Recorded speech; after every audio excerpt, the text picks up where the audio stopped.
તીતકામ ગ્રામ પંચાયતમાં મેં સરપંચ તરીકે ઉમેદવારી કરેલી. મારો અભ્યાસક્રમ આમ તો MA LLB છે અને વકીલ તરીકે હાલે વ્યવસાય કરું છું.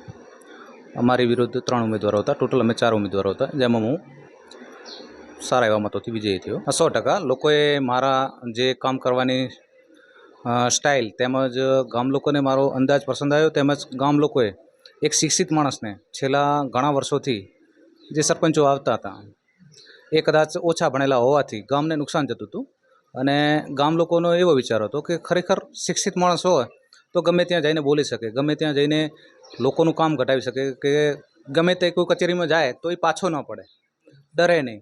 અને ગામ લોકો એવા ઉમેદવારને મૂકવા માગતા હતા કે ખરેખર એ સક્ષમ હોય અને એમની સક્ષમતાના આધાર ઉપર મને વોટ આપ્યા છે. સરપંચ એ ગામનો પ્રથમ નાગરિક છે.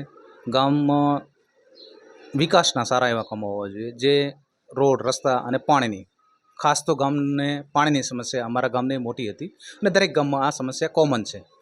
તો પાણી બાબતે લોકોને શુદ્ધ પાણી અને સ્વચ્છ પાણી મળી રહે એ કામ સરપંચે પ્રાયોરિટી આપવી જોઈએ અને હું એમાં મારો સક્રિય રોલ ભજવી અને સારામાં સારી લોકોને સારું પાણી મળી રહે એવી વ્યવસ્થા કરવાની પૂરી કોશિશ કરી રહ્યો છું. તેમજ રોડ, રસ્તા અને ગટર બાબતે પણ લોકોની પ્રાથમિક જરૂરિયાતો હોય છે, તો ત્યાં પણ મારું એ પર ધ્યાન છે.